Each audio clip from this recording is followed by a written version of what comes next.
Hi friends, good morning. ಎಲ್ಲರಿಗೂ ನನ್ನ ಪ್ರೀತಿಯ ನಮಸ್ತೆ. ನಾನು Ashwini. Welcome to Ashwini vlogs. ಇವತ್ತಿನ ವೆದರ್ ನಮ್ಮಲ್ಲಿ ನೋಡಿದ್ರೆ ಉಂಟಲ್ಲ, ಸೂರ್ಯ ಕಾಣದ ದೇಶದ ಹಾಗೆ ಆಗಿದೆ. ಒಂದು ದೇಶ ಉಂಟಂತೆಲ್ಲ, ಅಲ್ಲಿ ಸೂರ್ಯನೇ ಕಾಣುವುದಿಲ್ಲ ಅಂತೆಲ್ಲ, ಆ ರೀತಿಯಾಗಿ ಆಗಿದೆ ನಮ್ಮಲ್ಲಿ.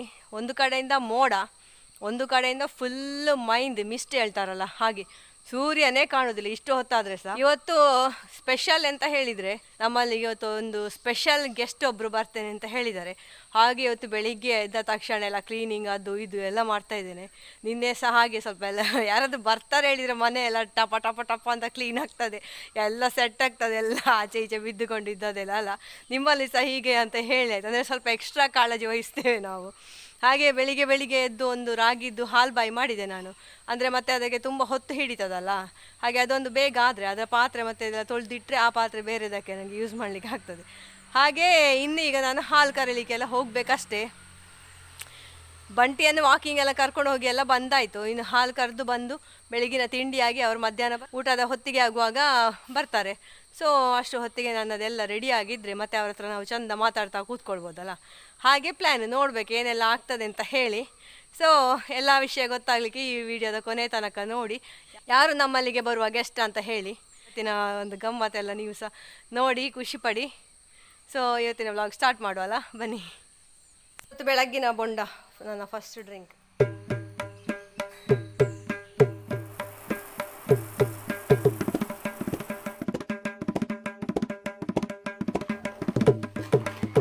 ನಾವು ಈ ರಾಗಿ ಹಾಲು ಬಾಯಿ ಮಾಡಬೇಕಾದ್ರೆ ರಾಗಿಯನ್ನು 8 ಅವರ್ಸ್ ಕಂಪಲ್ಸರಿ ನಾವು ಸೋಕ್ ಮಾಡಲೇಬೇಕು. ನಂತರ ಚೆಂದ ಮಾಡಿ ಗ್ರೈಂಡ್ ಮಾಡಿ ಅದರ ಹಾಲು ತೆಗೆದು, ತೆಂಗಿನ ಹಾಲು ಕೂಡ ತೆಗೆದು, ಬೆಲ್ಲವನ್ನು ಸರಿ ನೀರು ಮಾಡಿ ಮಿಕ್ಸ್ ಮಾಡಿ ನಾವು ಈ ರೀತಿಯ ಪಾಕವನ್ನು ತಯಾರಿಸಬೇಕು. ನೋಡಿ ಅದೆಷ್ಟು ಚೆಂದ ಹೊಳಿತಾ ಉಂಟು ನೋಡಿ, ಅದು ಕರೆಕ್ಟಾದರೆ ಮಾತ್ರ ಅಷ್ಟು ಚೆಂದ ಹೊಳೆಯೋದು. ಸೊ ಇದು ತುಂಬ ಜೆಲ್ ಥರ ಬರ್ತದೆ, ತುಂಬ ಸಾಫ್ಟಾಗಿ ಬರ್ತದೆ. ಮತ್ತು ನಾವು ಉಂಟಲ್ಲ ತಟ್ಟೆಯಲ್ಲಿ ಫುಲ್ ಹಾಕಬಾರ್ದು, ತೆಳು ಹಾಕಿದಷ್ಟು ಟೇಸ್ಟ್ ಜಾಸ್ತಿ ಇರೋದು.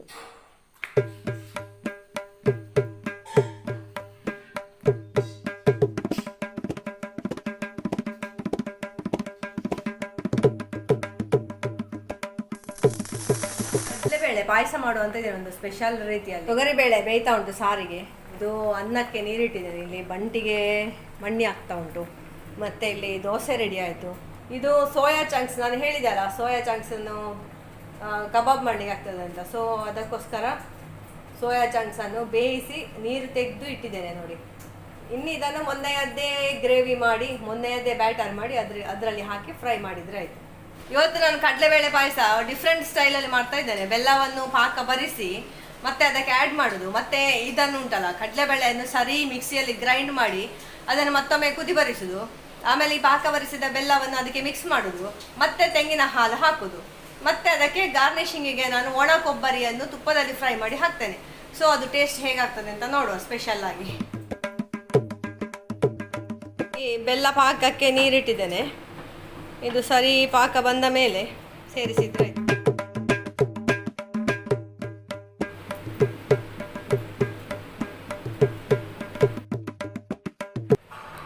ಬೆಲ್ಲ ಪಾಕ ಬರ್ತಾ ಉಂಟು.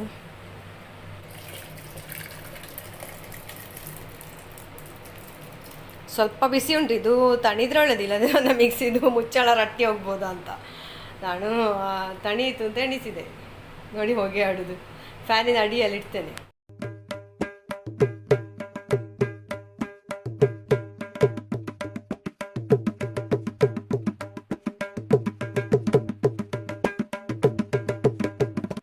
ನೋಡಿ ಇದು ಮಿಕ್ಸಿಯಲ್ಲಿ ಚಂದ ಗ್ರೈಂಡ್ ಮಾಡಿದಂತಹ ಕಡಲೆಬೇಳೆ ನೈಸಾಗಿ ಗ್ರೈಂಡ್ ಮಾಡಿದ್ದೇನೆ. ಬೆಲ್ಲದ ಪಾಕ ಸಹ ರೆಡಿ ಉಂಟು ನೋಡಿ. ಇದು ತಳ ಹಿಡಿಯಾದ ಹಾಗೆ ಸ್ವಲ್ಪ ಹೊತ್ತು ಗೊಟಾಯಿಸ್ಬೇಕು.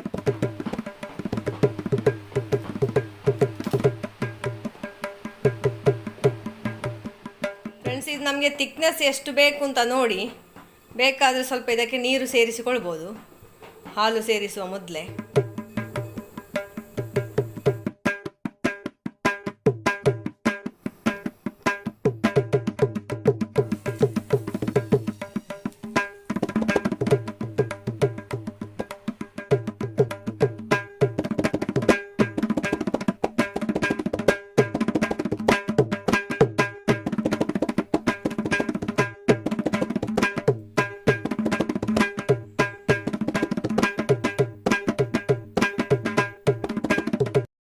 ನಾನು ರೈಸ್ನ ಜೊತೆ ಇನ್ನೊಂದು ಐಟಮ್ ಮಾಡಿದ್ದು ವೆಜ್ ಪುಲಾವ್ ಆಯಿತಾ. ಇದರದ್ದು ರೆಸಿಪಿ ನನಗೆ ತೋರಿಸ್ಲಿಕ್ಕೆ ಆಗಲಿಲ್ಲ, ಲೇಟ್ ಆಗ್ತದೆ ಅಂತ ಹೇಳಿ.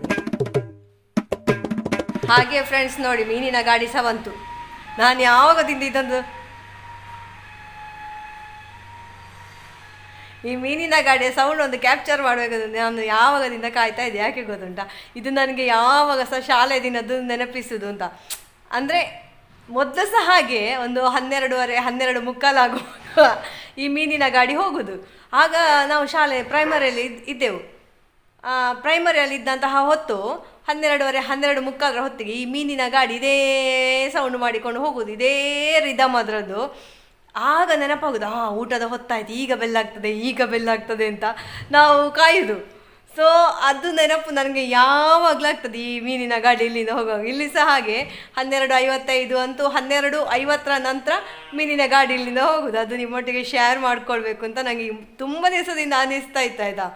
ಮೀನಿನ ಗಾಡಿ ಪೀ ಪೀ ಪೀ ಪೀ ಅಂತ ಹೇಳ್ಕೊಂಡು ಗಮ್ಮತ್ತುಂಟು. ಹಾಗೆ ಈಗ ನನ್ನ ಕುಕ್ಕಿಂಗ್ ಎಲ್ಲ ಆಯಿತು. ಈಗ ನಮ್ಮ ಗೆಸ್ಟ್ ಬರೋರನ್ನು ಇನ್ನೂ ಸಹ ಕಾಯ್ತಾ ಇದ್ದೇನೆ. ಅವರು ಬಹಳ ದೂರದಿಂದ ಬರ್ತಾ ಇದ್ದಾರೆ. ಹಾಗೆ ನೋಡುವ, ನಿಮಗೆ ಸಹ ತುಂಬ ತವಕ ಇರ್ಬೋದು ಯಾರು ನಮ್ಮ ಮನೆಗೆ ಬರುವ ಸ್ಪೆಷಲ್ ಗೆಸ್ಟ್ ಅಂತ ಹೇಳಿ. ಸೊ ವೆಯ್ಟ್ ಮಾಡಿಗಳನ್ನೆಲ್ಲ ತೋಟದಲ್ಲಿ ಕಟ್ಟಿದಲ್ಲ, ಎಲ್ಲ ಸಹ ಹಗ್ಗ ಬಿಚ್ಚಿಕೊಂಡು ತಿರುಗಾಡ್ತಾ ಇದ್ದಾನಂತೆ. ನನ್ನ ಗಂಡನದ್ದು ಸಹಸ್ರನಾಮಾರ್ಚನೆ ಆಗ್ತಾ ಉಂಟಂತೆ ಅಲ್ಲಿ. ಹಾಗೆ ಈಗ ಎಲ್ಲರನ್ನು ಸಹ ತರಲಿಕ್ಕೆ ಹೋಗ್ತಾ ಇದ್ದೇನೆ ಅಂತ. ನಾನು ಹುಲ್ಲಿಲ್ಲದೆ ನಾನು ಎಂತ ಮಾಡೋದು, ನನಗೆ ಹಾಲೇ ಇಲ್ಲ. ನಿನ್ನೆ ಸಂಜೆ ಸಹ ಹಾಲಿಲ್ಲ, ಇವತ್ತು ಬೆಳಿಗ್ಗೆ ಸಹ ಹಾಲೇ ಇಲ್ಲ. ಹೊಟ್ಟೆ ತುಂಬಿದ್ರೆ ಅಲ್ವ ಸ್ವಲ್ಪ ಆದರೂ ಹಾಲು ಬರೋದು. ಮಸ್ತೆ ಆಗಿದೆ ಈಗ. ಮತ್ತು ಇವುಗಳು ಮಾಡೋದು ಸಹ ಹಾಗೆ ಅಂತ, ಇಡೀ ಅಡಿಕೆ ಗಿಡ ಎಲ್ಲ ಹಾಳು ಮಾಡಿ ಹಾಕಿದಂತೆ. ಆ ಬೋರಿ ಉಂಟಲ್ಲ, ಅಡಿಕೆ ಗಿಡಕ್ಕೆ ಮಂಡೆ ಗುದ್ದುದಂತೆ ಹೋಗಿ. ನೋಡುವ ಎಂತೆಲ್ಲ ಆಗಿದೆ ಅಂತ.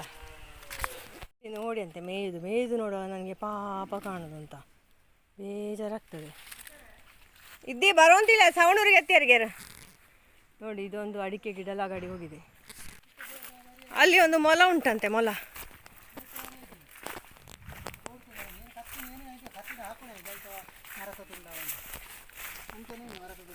ಉಂಡು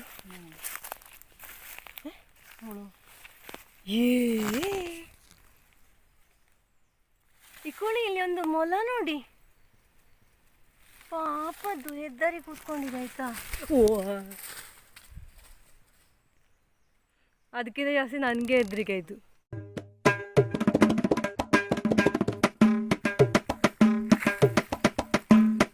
ಫ್ರೆಂಡ್ಸ್, ಇವರೇ ನೋಡಿ ನಮ್ಮ ಸ್ಪೆಷಲ್ ಗೆಸ್ಟ್ ಅಂತ ಹೇಳಿದ್ದು. ಇವರು ಸ್ಪೆಷಲ್ ಗೆಸ್ಟ್ ಅಲ್ಲ, ನಮ್ಮವರೇ, ನನ್ನ ಚಿಕ್ಕಪ್ಪ ಮತ್ತು ಚಿಕ್ಕಮ್ಮ. ನನ್ನ ತಂದೆಯ ಇವರು ನನ್ನ ತಂದೆಯ ತಮ್ಮ ಮತ್ತು ಅವರ ಹೆಂಡತಿ. ಪ್ರಸ್ತುತ ಮೂಡಬಿದ್ರೆಲೆ ವಾಸವಾಗಿದ್ದು ಬಹಳಷ್ಟು ವರ್ಷ ಮಸ್ಕತ್ತಲ್ಲಿದ್ದರು. ಈಗ ಬಹಳಷ್ಟು ವರ್ಷಗಳಿಂದ ಯಶಸ್ವಿಯಾಗಿ ಹೈನುಗಾರಿಕೆ ಮತ್ತು ಕೃಷಿಯನ್ನು ಮಾಡಿಕೊಂಡಿದ್ದಾರೆ. ಅಲ್ಲದೆ ಸಾಮಾಜಿಕ ಚಟುವಟಿಕೆಗಳಲ್ಲಿ ಇಬ್ಬರು ಕೂಡ ತಮ್ಮನ್ನು ತಾವು ತೊಡಗಿಸಿಕೊಂಡಿದ್ದಾರೆ.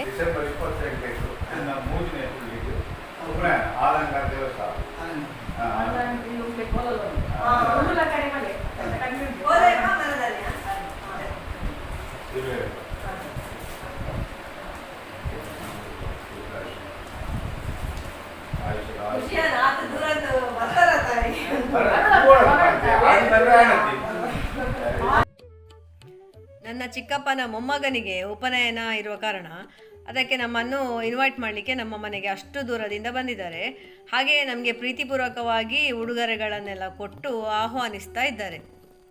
ಇಂತಹ ಸುಂದರವಾದ ಸಂಪ್ರದಾಯ ಪದ್ಧತಿಗಳೇ ಅಲ್ವಾ ಸಂಬಂಧಗಳನ್ನು ಸುಂದರವಾಗಿಡುವುದು.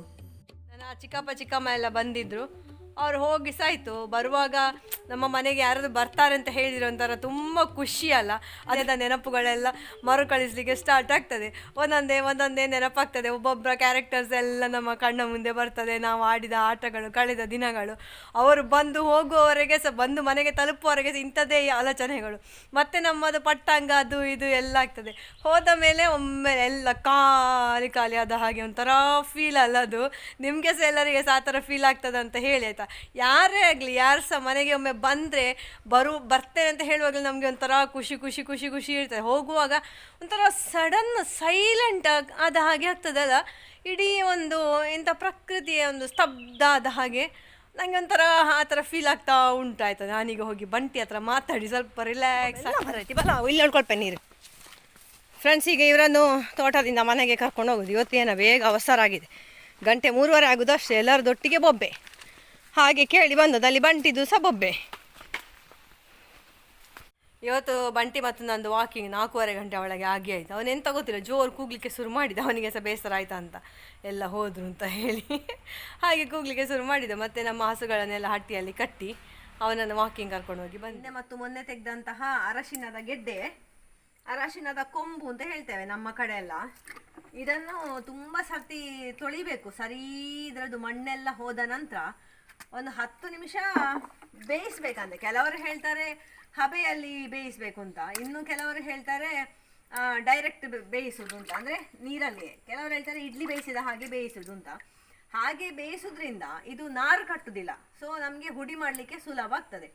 ಹಾಗೆ 10 ನಿಮಿಷ ಬೇಯಿಸಿ ಆದ ಮೇಲೆ ಅದನ್ನು ಸಣ್ಣ ಸಣ್ಣ ಸ್ಲೈಸ್ನ ಹಾಗೆ ಮಾಡಿ ಮತ್ತೆ ನಾವು ಒಣಗಿಸೋದು. ಹಾಗೆ ಒಣಗಲಿಕ್ಕೆ ಇದಕ್ಕೆ ಸಾಧಾರಣ ಒಂದು 10 ದಿವಸ ಮ್ಯಾಕ್ಸಿಮಮ್ ಬೇಕಾಗ್ತದೆ. ಇದನ್ನು ನಾವು ಉಂಟಲ್ಲ ಪೀಸ್ ಮಾಡುವಾಗ ಸಿಪ್ಪೆಲ್ಲ ತೆಗೀಲಿಕ್ಕೆಲ್ಲ ಎಂತ ಸಹ ಇಲ್ಲ, ಜಸ್ಟ್ ನಮಗೆ ಮಣ್ಣು ಒಂದು ಹೋಗ್ಬೇಕು, ಅದಕ್ಕೆ ಇದನ್ನೆಲ್ಲ ಹೀಗೆ ನಾವು ಬಿಡಿಸ್ಬೇಕು.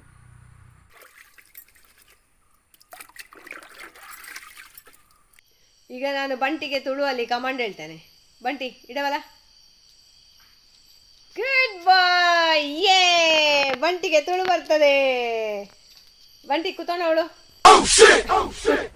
ಇವಳ್ದೊಂದು ಸರ್ಕಸ್ ನೋಡಿ, ಎಲ್ಲ ಆಗುವಾಗ ಎಂಚಿನ ಕಿಟ್ಟು